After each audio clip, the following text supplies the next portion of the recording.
Welcome to Africa Speaks of today, and I do hope that you all had a wonderful weekend, as always and as always. One thing in life is that you've got to be happy if you want to, not just to succeed, but in everything that you do that will help you out in life. Right, what have I got in today's program? Less than 2 months ago, a historical agreement was reached between the Southern Cameroon Liberation Movements fighting to liberate their homeland.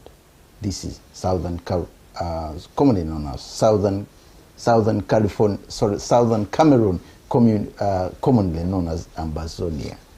I got that right. The groups that included the interim government, IG, and the African People's Liberation Movement, APLM, made a joint commitment to work together for the liberation of Ambazonia. The question is, will they succeed? Will they succeed? With me in the studio is Mrs. Marianta Njomia, I hope I pronounced your name right, a mother of four who replaced Dr. Samuel Ikome Sako as the first female president of the Federal Republic of Ambazonia. Welcome to the program, please. Thank you. Greetings to you. Also in the studio is Dr. Mana, who is the Secretary of State, Department of Education and Strategic Collaboration. He's not new in this studio. He's been here before, just like Marietta. Both of you, welcome to the program. Thank you. Yeah. Good to see you again, Steve. All right. The agreement. What does it involve? And who is involved? What does the agreement involve, which holds it in such a way that it will keep Ambazonia on the right track of freedom? Okay, thank you so much for having us here again once more. It's really a pleasure to be with you. Greetings, fellow viewers. Thank you, Dr. Mana, for being here with us today. So the Leadership Pact was signed by myself and Ambazonian leaders who tired of the circumstances that have befallen us, decided that enough is enough. We need to actually take concrete steps to make things work in a more positive way for Ambazonia. So APLM, which you've mentioned, NCNC, the consortium, you've got, we had representative for the prisoners of conscience, the detainees that have been illegally detained by the Cameroon government. And I mean, the cry from Ambazonian people has been for quite a long time now, and continues to be, that all Ambazonian leaders need to work in a more collaborative manner to make sure that things get done properly for Ambazonia, and that's precisely what that Leadership Pact aims to do, and that's what we've I've seen some of the things that, of course, that you signed and all the others signed as a very good agreement. But I do remember that a couple of years ago there was another agreement, something similar in Brussels, and I think at the time you were secretary. I don't remember who you were the secretary of IPM, at the time.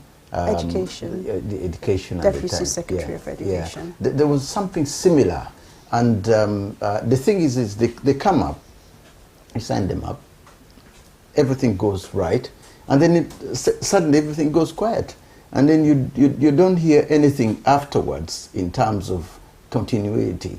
What is so special about this time around to make sure that there is continuity, to make sure that you're all together right in what you're trying to achieve, but then at the same time you've got to make sure that the continuity of it goes on?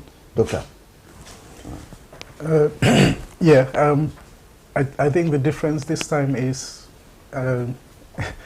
not that much of a difference. We still all have the same objective, which is the independence of Ambazonia. And we have listened to the cry of the people. The consultative commission which facilitated this based its activities on research, which is consulting the people of Ambazonia to find out what they wanted the leaders to do and how they would collaborate to help the leaders to achieve it. So the leaders know this time that they're on notice, that the people are watching them, and they need to do the will of the people, much like a democracy is meant to work. If you're not succeeding, might as well get new leadership. True, yeah. Yeah, something like that. But hopefully we'll succeed instead of getting new leadership. So if I could just add to that, I think it's about holding leaders to account. It's leaders being accountable. And I think Ambazonians have reached a point that they will not tolerate any nonsense from any leaders, and rightfully so. So it's about accountability. Actually, leaders putting their mouths where, not just empty talk, not lip service, not paying lip service, not just having a platform and speaking because you can. It's about making sure you deliver. So the implementation is a key thing this time. Being so focused on making sure the implementation is right is what's making the difference this time. We have already succeeded. The fact that we had so many leaders in one room discussing, you know, we've not had that before. And so I think that's already a win. Agreeing on certain elements of the liberation struggle that need a collaborative approach already is a big win. And I should assure Ambazonian people that with their support, it's the right way to go. Now, how is this agreement viewed in Cameroon? The Cameroon government itself. I could probably guess the northern, what's happening is in the other side of Cameroon, but the Cameroon as a whole, if you know, people obviously not from the north, but the grassroots and so on, and as you're saying, but the other side of the Cameroon as well. So let's make the distinction. So from Ambazonians, southern Cameroons, the feedback is overwhelmingly so positive. People are happy. They have had messages sent to me, to us, to our team, saying, "Oh, thank God, you know, that finally we are on the right track." So on the flip side, the Cameroon government, what we've got is that they are in panic mode because there's so much turmoil within the Cameroon government itself anyway, politically. So now having us Ambazonians come together, they are in panic mode. And rightfully so, because we are a force to be reckoned with. Yeah, there's a genuine worry if the togetherness comes in. Yes. Yeah, it could affect things, the status quo of the country. Absolutely. Yeah.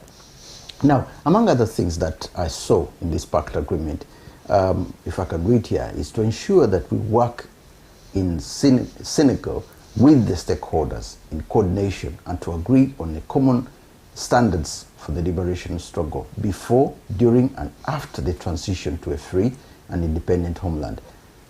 How about those who are not part of this agreement? If they have any people outside this agreement who are not part of its agreement, would they be welcome in this, you know, if the success comes along and somebody didn't? We saw this in South Sudan, and success came around and parties that were not part of the initial agreements were being sent left and right. And they said, hang on a minute, we're Sudanese as well. We're South Sudanese as well. Why are you talking, why are you saying that? Is there some kind of room where you're going to say, hang on a minute, as far as we're concerned, we're all Ambazonians. This agreement may have been done, but somewhere along the way. So I think I'll let my Minister for Education and Strategic Collaboration answer that question. That's right up your street. Yes, thank you. I think the very last article of the pact deals with that, because there's provision for facilitating other groups joining. And the Consultative Commission actually has a permanently open door to every independentist movement that wants to join. The conditions for the pact are set out. So as soon as any groups that are still outside the pact decide that they accept those conditions or want to abide by them, they can send a memo to the Commission, and the Commission is duty bound under the pact to facilitate their joining. Okay. So if I could just add, we already have quite a lot of interest being shown by other groups, especially women, because there are women leaders, Ambazonian women leaders, who are doing amazing work for the people in Ambazonia, in the refugee camps. We have people, women particularly, whose voices also need to be added to that table. So we've had contact from them, the Takumbungs, The Global Tax, I've been with them. We've worked together in the past. They do great work. We have other groups as well that have shown interest, and certainly the door is always open. We are aiming for inclusivity because every Ambazonian contribution matters, it counts. Okay. As long as people are coming in to bring the skills, to bring the knowledge, to foster a better liberation movement that will make us achieve our goal of being independent, why not? The door is definitely open. You have non-Ambazonians joining you as well? That's a very good because we do have. South Sudan had a lot of non-Sudanese who are saying they're fighting for a cause. We Somalia do have at the moment friends of British Southern Cameroons. Yes, we do have non-Ambazonians who are very much interested in the liberation struggle, who are interested in helping, and they have done so already. We do have a Facebook page and a Twitter account as well, Friends of British Southern Cameroons. They are very much interested in the different aspects of the liberation struggle as well. They do help with diplomacy, they do help with advocacy, and they do, most importantly, also help particularly with fundraising for the refugees, the children, for educational purposes, the IDPs. So yes, there are non-Ambazonians, so you're welcome to join us, of course. You already won. Okay. The diaspora obviously is full of people who are, some of them looking for what to do, or some who are retired and they're willing to pass on their personal knowledge in terms of education, in terms of I came across a doctor who was trying to work somewhere in Africa. His kids are all grown up. He came from America and so on. And I think he comes from Guinea. And he was saying, look, I wouldn't even mind going to a war zone if it's something to do help, because my heart feels like, I really need to help. And I said, well, you go to a war, so why are you going through all that? But he felt that he really needs to help. And I know that there's so many out there who are trying to think in this way. But the thing is that sometimes they don't get chances. And it's like somebody may think they're probably sent in by the enemy to come in and, that kind of stuff. To spy, espionage. Thank you so much. Well, send them our way. There's plenty of work that they can help with in the charity, within different arenas of the liberation struggle. Anyone that wants to contribute in any way at all, in terms of ideas, logistically, and in every single way, we will be grateful for the support. So let's talk about that later on, please. Okay. Now, the agreement, this is something which I've discovered with most of African agreements, something to talk about funds received during the struggle. Different organizations may fund different organizations may fund different movements in a certain way, depending on how they approach them. Okay. Now, somewhere in between there, you should have some kind of agreement in terms of we are putting something. It's just like as you mentioned, stakeholders. We are all together into this. The aim and objectives are the same. We want to win this war, and we want to be independent. But then somebody comes and says, they give us £1 million. What about you? Do you consolidate that kind of fund so that at the end of the day, you have one permanent fund? Because one thing that Europe finds, or America, or any of these people funding most of these African projects, is that there is no unity when it comes to funds. And in this agreement, there isn't anything mentioning funds at all. So I don't know whether it's something which is spoken at the back of the table. We are not supposed to know about. Not everything needs to be made public. However, there are... But this could be in public interest as well. If I see that you've really got a lot of funding and somebody is putting money into you, I could, if I'm a billionaire, I might say, you know what, I think I better fund Ambazonia as well. I think historically, finances have been a huge concern within our liberation struggle. And our government, the Amazonian people, recognize the importance of having strong, robust mechanisms put in place before we can even start talking about finances. And that's precisely what's being done. There are frameworks being set up to ensure that there is transparency and accountability for every money that is raised for the purpose of the liberation struggle.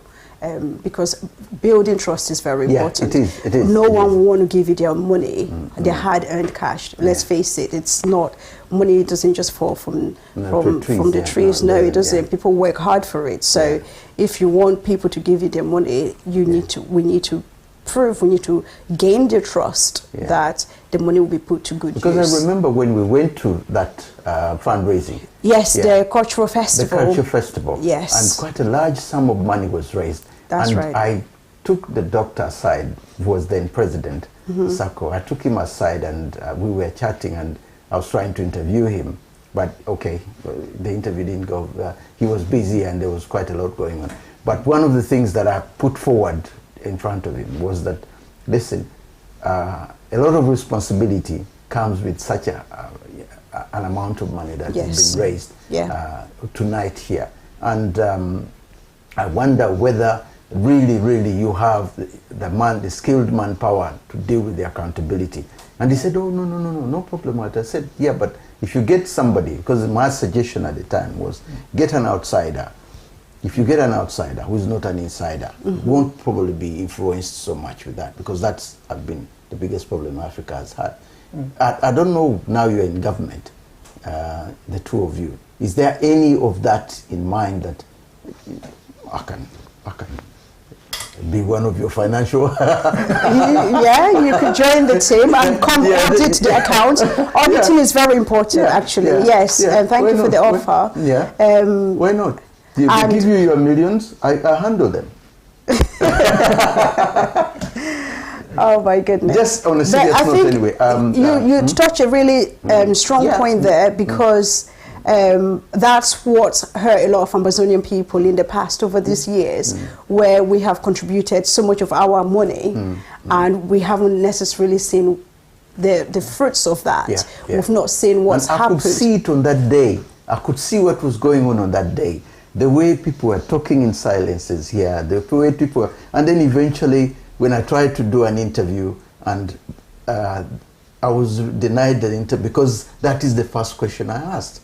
And then when we were outside and I was recording, somebody walked away and said, look, listen, I need to know this, because if you don't do this... Why should you contribute as well? Yeah, I mean, you're asking me as well to put money in my pocket, to put my £10 or £20 here, but I need to know exactly. Because they didn't explain during that meeting what was going to happen with that money. They didn't explain anything. There was nothing being talked. So, Doctor, what's your opinion on this? How do you handle this now? Well, the whole idea of the pact is based on transparency and accountability. And shouldn't this have been put in the pact? Well, certain things should be put in the pact. And certain things shouldn't. No, well, no, I'm not saying that. The accountability that you're talking about is very much needed for the pact to work. So that's going to be evident in all the structures that we have in the sub-committees, committees that will be created. There will be regular reports and updates on what they do with the money, any money that they have to spend. So there's going to be built-in accountability. There's there won't be a situation where anybody is chased and they feel that they're being picked on. Because it's a natural thing that if you're in a subcommittee and you're executing for the Ambazonian people, that you need to give reports and accounts of what and that brings the people's trust when they see everything is on paper. When it comes out and they really see that the trust comes in. That's these people are being honest with us. And if I could just add, the committees will consist of members from the different movements. So the movements that sign up to the pact will have people come in, and stakeholders who have the skills, the competence in specific areas that can contribute towards the smooth running of our liberation struggle can opt in to say, I've got these skills, I've got these talents, I would like to help in such ways. I mean, as a president, I think this is, what have you got you yourself in mind, in a sense that this is what I want to stream, this is what I want to put on the ground, this is what I want to make sure that these grounds are followed. this is what I want to put down, so that at the end of the day, the strategies will work because it comes directly from the top. Okay, thank you. If you recall, we spoke last time about our policies. Yeah. We have 3 main policies that we follow. So we're talking about the AA policy right now, the accountability and action policy, which stipulates that all funds raised need to go to the relevant place, i.e. for ground zero. Okay, because that's where the fight is. We're fighting for our freedom. Our restoration forces are sacrificing their lives. They're fighting for a free Ambazonia. So the least that we can do in the diaspora is to support them. And so our third policy, that's the complementary commitment policy, comes in. So within the leadership pact and the way that we are intending to function, working in synergy, you can see the different attributes of our policies within the way that we intend for this to work properly. And the good thing is that it's not just that we can't claim that it's just us. Collectively as Ambazonians, we are now seeing the importance of making sure that things are done in a very, very genuine way, not just saying one thing and doing something else. We will not subscribe to any level of hypocrisy from anyone at all. The issue of pursuing peace, a peaceful resolution with the government, is an issue. The government of Cameroon. The government of Cameroon is an issue that I remember was discussed at the Commonwealth years ago. Do you remember the demonstration which took place? And we went to the Commonwealth. To the Commonwealth, and one of the members of Parliament who were present in the room at the time, I had the privilege of going in briefly before going out to cover the event, was that the issue of a peaceful resolution with the government is something that the British would have loved to pursue, but then at the same time they need to pursue that when the Ambazonians are also willing to pursue the same revolution. Then we can push it to them and everything remains in the hands of the government of Cameroon. But at the time, I think he probably had the feeling that, no, we are not going to sit with them and have a peaceful resolution. No matter what, we're going to fight all our way in. Accept us the way we are and we fight, or something like that. I don't know whether that was at the time was the commitment which was under that president, or things have changed now. I think at the time, what we insisted on as Ambazonians was to join the Commonwealth as well.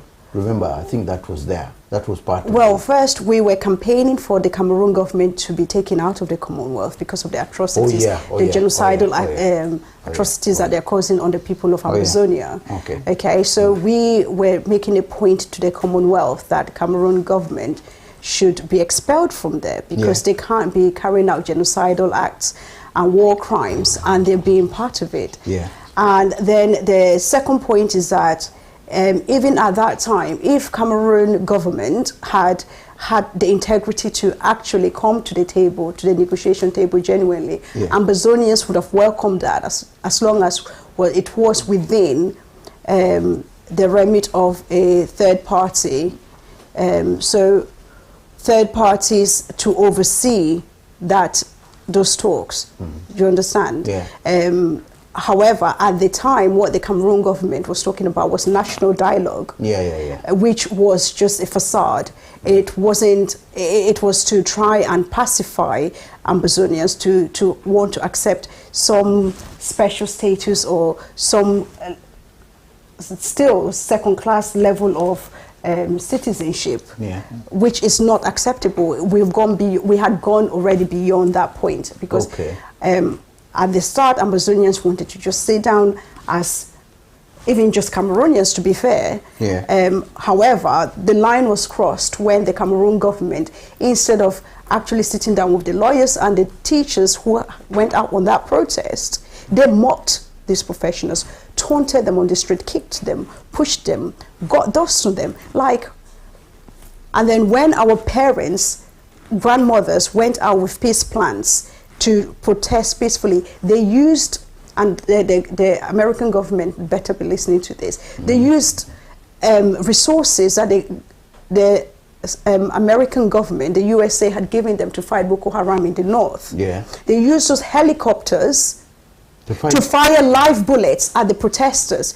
Our mothers, our grandparents, our sisters, our brothers, children, people, innocent people that just literally just tied their wrapper and they had plans, peace plans in their hands. No weapons, nothing. They crossed the line that time. So there was no going back. Okay. That tells you that our existence means nothing to them. So Ambazonians were resolute that we needed our independence. We want to have a look at some of the pictures that obviously, some of the pictures that of Ambazonians here, not just here in the UK, but also abroad, and the kind of work that your organization has really done for quite a long time, which is quite interesting. Some people maybe they haven't, when they hear of that, they don't really know what is really going on, not just here, but you know, elsewhere as well, you know, which is quite interesting, you know. But the African Union is an issue that I really pursued this with you, and pursued this with the SACO as well years ago. What is really happening? Are they standing in to be of any help at all? And the British government as well. I'm trying to look at the foreign. You got a foreign minister who deals with this. Maybe I'm asking the wrong person. For Ambazonia? Ambazonia. Yes, we do. Who is dealing with some of the work? Yes, we do. We do. He's based in America. Yeah. I think, Dr. Mana, you can answer that question because we have some very interesting developments that we need to share. Yeah, okay. Yeah. Well, actually, we've always had the suspicion that the Cameroon government wasn't actually interested in a peaceful resolution and didn't want to come to the table. Yeah. So even the few times that they've turned up, they've always been playing for time. Okay.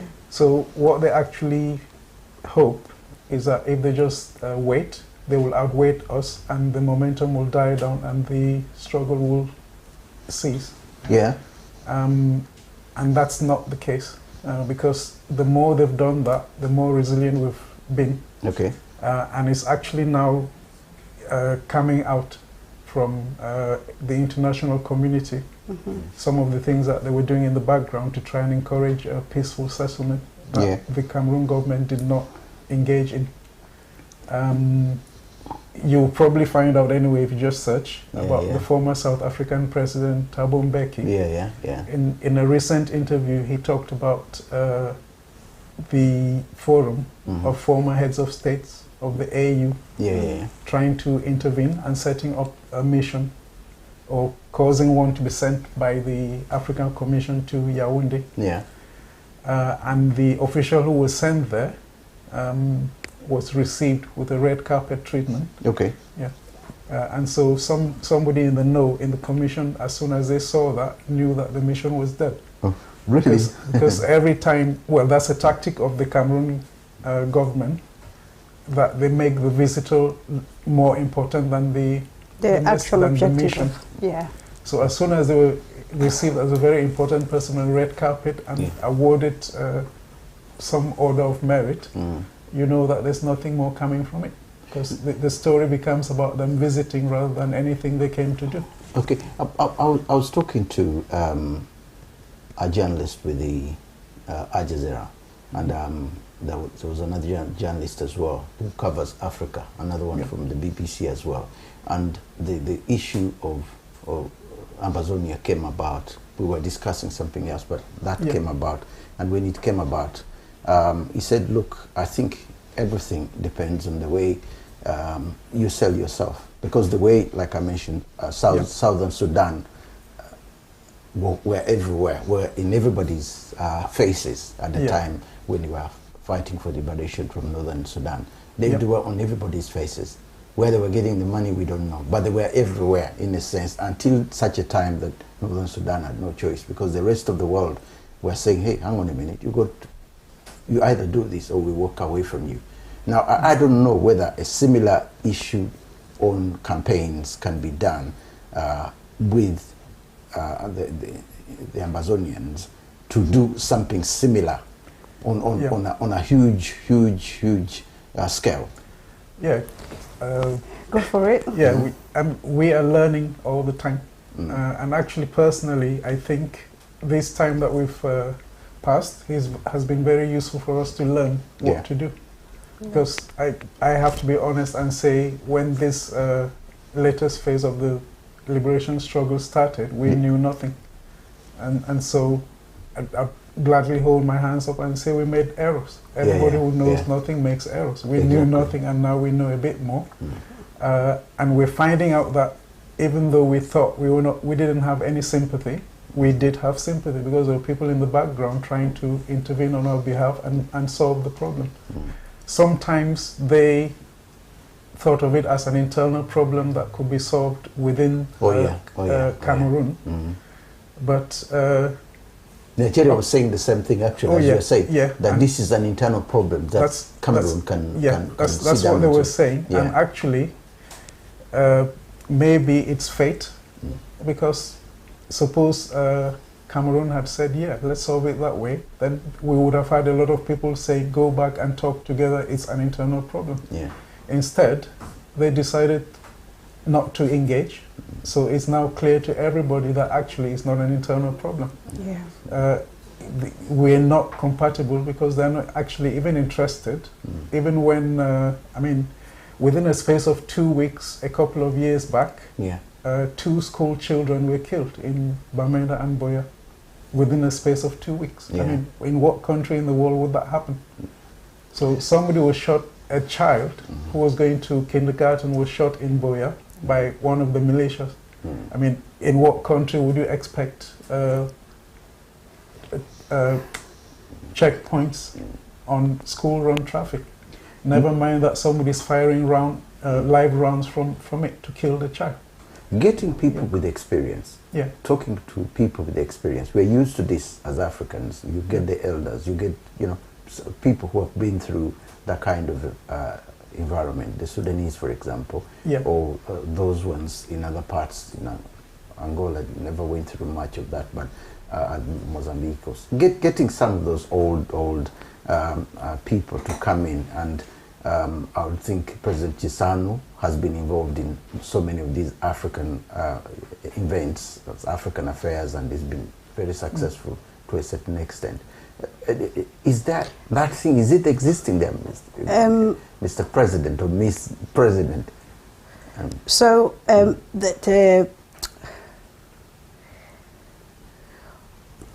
The knowledge of our elders as Africans has always been of great value, and we recognize that within our liberation struggle.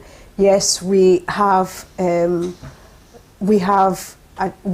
tried, and we have actually spoken to elders as well from outside of Ambazonia as well. So, former presidents, we do have diplomatic channels that we're pursuing to help facilitate what we are trying to do. But I feel at this point we can't ever do enough. So we still need, if there are more doors that can be opened, we will go through and we'll pursue, because the more the better. Of course. Of course. Just because someone is no longer in power does not mean that they haven't got the tools or the resources to support. As I said, we know nothing, literally, and that's not being falsely modest, because we're not liberators. We're people who were thrust into a situation that we have to get out of. So everybody with experience is welcome to advise us. We're open for advice. I think the structure probably needs more of Africa, because with the coming in of with the way things going on in Burkina Faso at the moment, the West is trying to look and say, hang on a minute, if more African states go the way Burkina Faso's going and they're getting rid of us, getting this, getting all that, becoming more independent, then the chances are those who are trying to fight for their liberation, like you, will probably find it difficult to get even anybody saying, I'm interested in what you're doing. Can I help? Because in Africa, most African countries are not very good helpers when it comes to funding. Because the project itself requires money to run. It requires money to run. Here's the thing though, Steve. The fact is, Africa is such a rich continent. Ambazonia is a marvelously blessed, rich country. I know. And the blessing we have at the moment is that the mindset within African leadership, as you've just mentioned, the president of Burkina Faso, Ibrahim Traoré, is shifting. Yeah. So our mindset is shifting. Even the old-timers, presidents that have been there for 40 years plus, they are now at alert. They know that they can't be too comfortable. They're shaking. They have to be shaking. They have to be shaking. So I believe very strongly that it's just a matter of time. Pan-Africanism. President Bayard has been there for so many years as well. Yeah. For more than, I don't know, it's coming to 40 years now. 42, 43 years, so his time is up. But the point I'm trying to make here is that African leaders are beginning to wake up to the fact that they have a responsibility, a role to play within Africa itself for stability, and not have to wait for European masters to pull the strings or tell them what to do. Because that's been the big issue, even with the African Union. Say, for example, what the former president of South Africa mentioned earlier on. So what stopped the African Union to pursue further, to find a solution? They knew the situation. What stopped them? Did they need a go-ahead from somebody else or somewhere else to tell them that, no, we can't just, that's not satisfactory enough, that was not the objective of this mission, go back and do better. We need young leadership that is incorruptible, that cannot just be bribed, that will not be flattered by red carpets, because at the end of the day, that does not solve the problem. No, it doesn't. At the end of the day, we have more youths in Africa than anywhere else in the world. I was going to ask about the youth wing, because I remember the previous interview, there was talk about the youth wing, somebody leading the youth wing, because that's extremely important. The youth wing is where now most of the knowledge is. There's a generation now which is really saying that will not tolerate any of this anymore. Which is great. And so really the time for Africa has come. Africa must stand up. Even the presidents that have it in their conscience that this is not right, they need to gather some bravery and do the right thing. Stand by Ambazonia. You got somebody heading your youth wing. Is there somebody who is a youth minister, and this thing is really? No, we don't have a youth minister. We don't have a specific minister for youth, but we do have youth involvement within different elements of our government and different. You need a particular person who is dealing with that. I can help with that. Can be a youth minister. I'm sure you can. Because I mean, I like working with the youth, but the thing is also that the way the youth are nowadays, because they are computer literate, and they are doing quite a lot in terms of, from A to B, and they really want to learn. So their structures are such that the ANC would probably not have succeeded in South Africa if they didn't have the youth wing. And this man who is on Mulema at the moment, who is always, challenging, you can actually see if things are not going right. He stands up. The youth are everywhere, in Ghana, in Nigeria. The youth now are playing a massive role. And people have started listening. Even those in office are listening. Joking aside, it's actually very important, because the striking thing about Cameroon is that it's run by octogenarians. Youth are under attack Yeah, I mean, I'm not exaggerating. Yeah, it's true. It's true. How can you have a country where you need to be 80 years plus before you're running an office? Yeah, yeah. And if anybody has any ideas, they're described as subversive, even if they just have a simple question. Yeah, yeah. Like in that country, there's somebody within Mr. Bia's party who's been decrying the fact that they haven't had a Congress for years. Yeah, I know. And that means that Mr. Bia is no longer supposed to run for any office in the country because his party has not invested him. Yeah. And this person is being, well, basically bullied all the time. Castigated. And castigated that he's being disloyal. That's the role of youth, because they're the ones who have to live with it. They're the ones who have to pay the debts that old people are these people have been accumulating for years. Within Ambazonia, we have no such, well, we don't actually have a specific distinction between youth and anything, because actually we're still just all working together. And most of the work that we do is done by the youth. Yes, exactly. It's not because they're designated, because that's what I was saying. Look, because they're doing most of the work. Something like they are a treasure. So if you put them in leadership roles, or you put particular ones that you see are hardworking in certain roles, trust me, they will enter any office, even here in the UK. They will go in. They don't have fear. And then those who are challenging them will say, no, I think we better give them, let's try them out. You know, because they come in with all sorts of ideas. You know, and also, ideas is actually what we need. Exactly. This is what you need at the moment. I think without the involvement of the youths, our liberation struggle will not have survived this long anyway. The youths on the ground have been the bedrock of this liberation struggle, and they continue to be so. And we really want to just take this opportunity to thank our youths, our fighters, who are protecting the integrity of Southern Cameroons, because that is our land. You are fighting for your right. I want to say that I acknowledge what you're doing. Some of you are fighting. You're paying the ultimate price with your blood, with your lives. You've lost so much, but you've not given up. You remain resolute.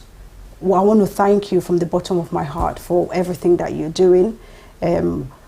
Our fallen heroes, we have to remember them. Our fallen heroes that have gone before us, their blood should not have been spilled in vain. They'll continue to rest in power. So I want to talk now for country. I just want to just. I was just going to say that I don't want any tears in here. No tears. No tears in here when you're remembering the so that I can speak to the moms and the dads, our elders back home. Mama mia, my papa them. I want salute una. I want thank una for all the work una they do for support we're picking the way that they fight for protect una all.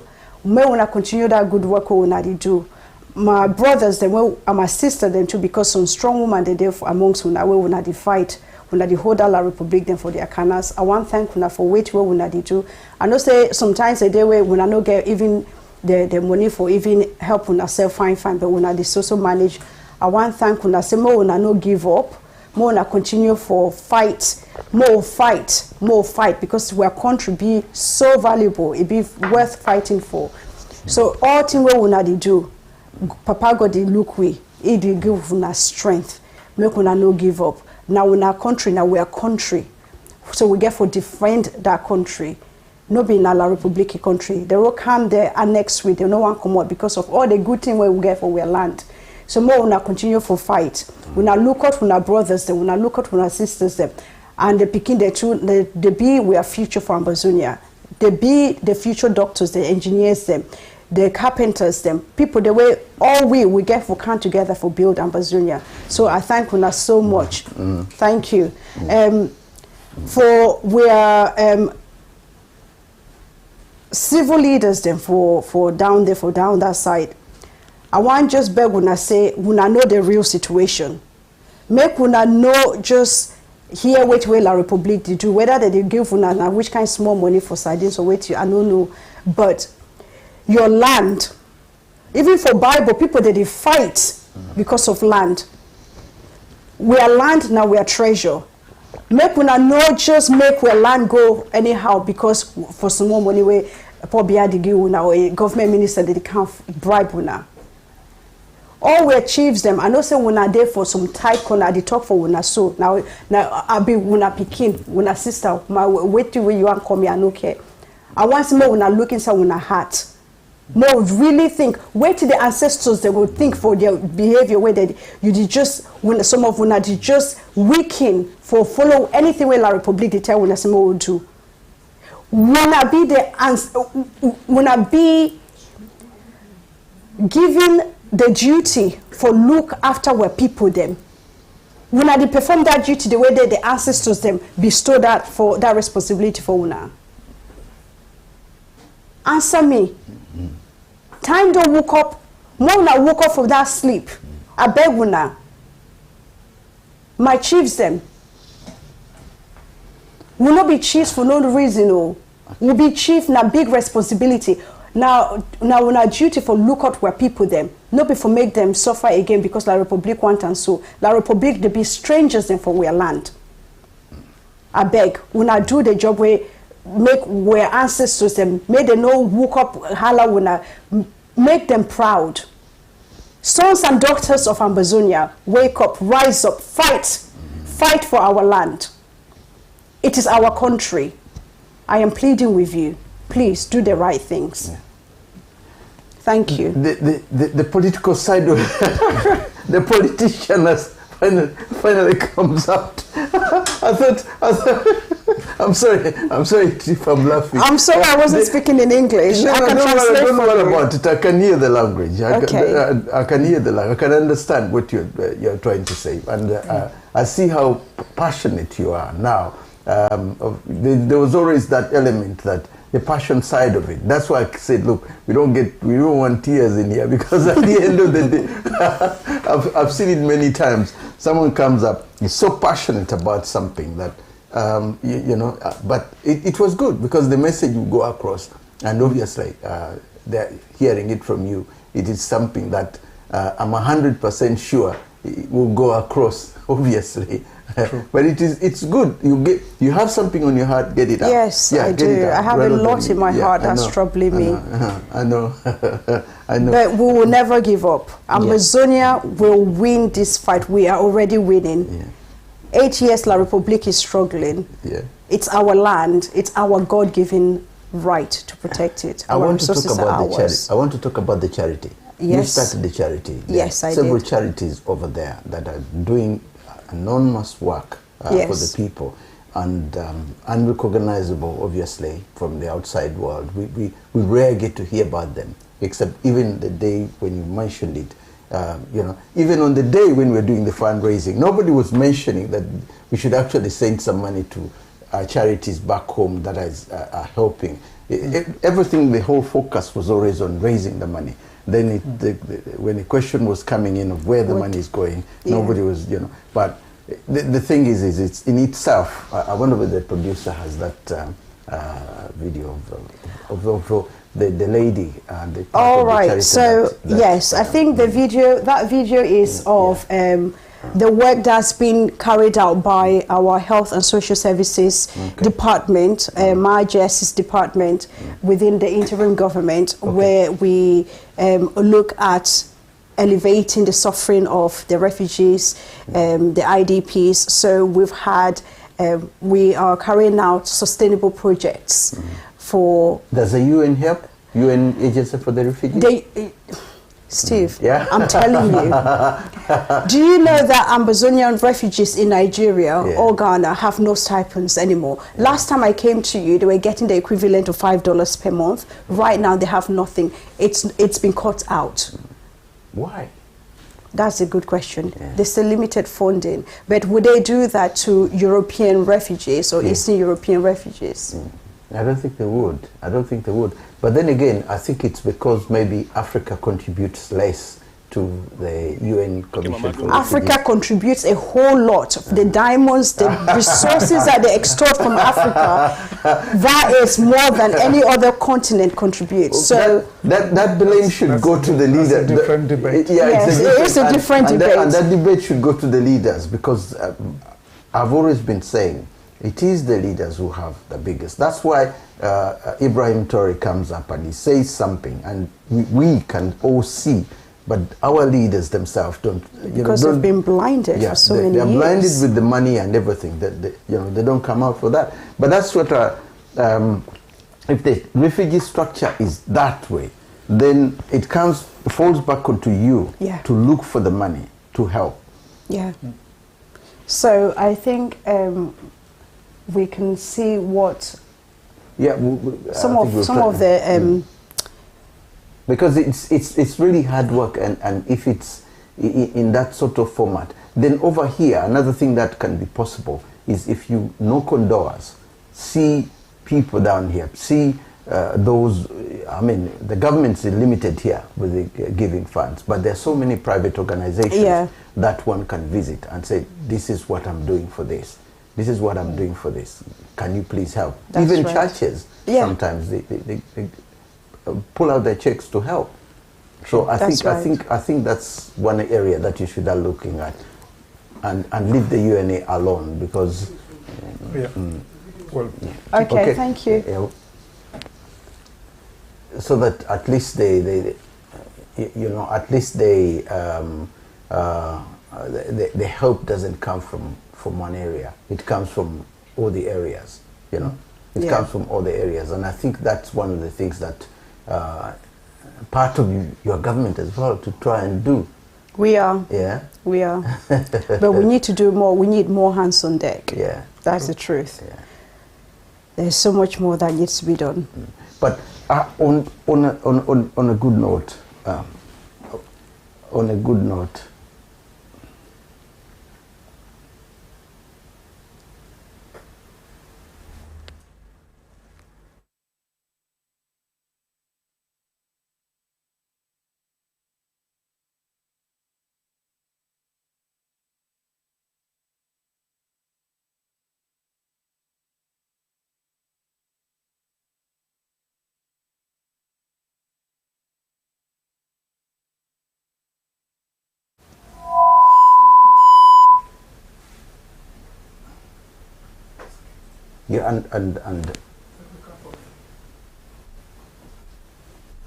okay, as one can do in terms of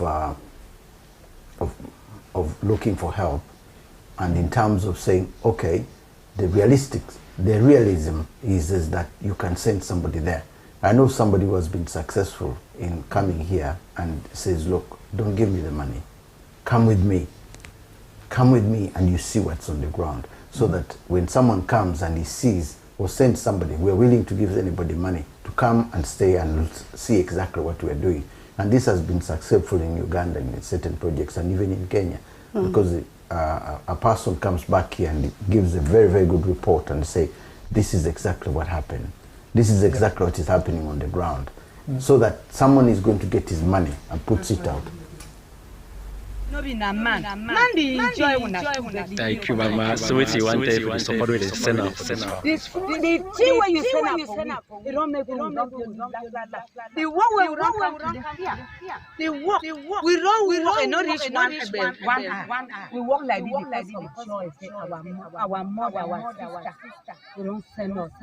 For the money when you send up for the person when they chop rubber for refugee. You send up for the person when they want only one. Refugee they chop. You send up for person where run with the code of now with the cell with the family. You send him money for the person where they sleep say, oh my mother, how go do for me my mother. The picking where you send and I will take all our hard trust me. Not there like that one where they will contribute 10 million. You carry and go chop. But this one is the the money when you send up 168,000. It don't reach us all the money and it tell us plain. He say now you you put us. But we there here, we not get homes. We there here, we not get molasses. We there here, fertilizer no day. We there here, so many things that we not get our mama. But we not also with the force you. Say me you do it. But if the sideway hand is reach, help us. Now me this mama and not be a step back from Chang village. They send you the message. I say, we congratulate you. Every lie where they talk for you, say, na this. We will not say, our president of Ambazonia, which we are looking for, Marianta. Okay, Mama, good morning. Good morning. Yeah. Good morning, my son. Okay, so like I was saying, if somebody goes to the ground and he sees, for example, like what the video has been showing, somebody, a lady like that one, complaining about something which is not really happening. So the whole point is that if it happens the same way it does happen, it gives a lot of credibility. And I think this is the way forward if it's to be done. And I don't know what opinions you have in terms of this. I think what you're saying is right. Our main challenge would be taking anyone to go to Ambazonia, for example, because of the war situation. It's a safety. It's about the safety. However, perhaps taking them to see the difficult situations and actually witnessing, talking to the refugees themselves, hearing from their own mouths, seeing the suffering from those women, the children who have limited educational resources to even go to school, or even the uniforms and stuff like that, which my charity Friends of British Southern Cameroon supports with on a yearly basis. That would be very impactful.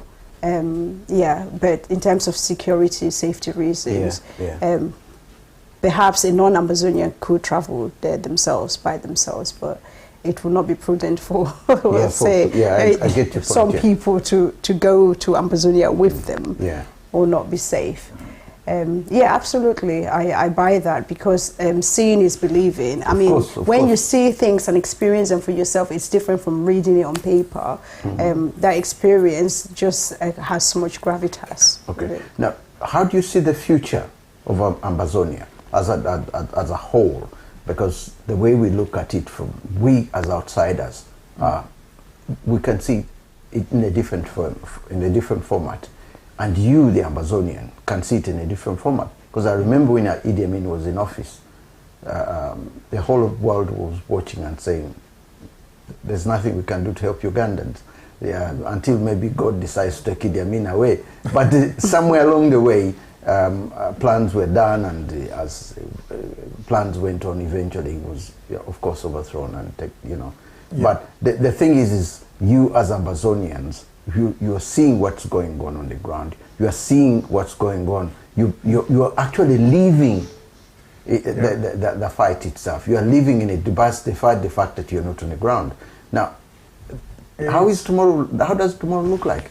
Well, for me, it looks very bright. It's been 8 years. The latest phase has been 8 years. Okay. But before that, there's always been a few people fighting the fight, even when some of us were not aware.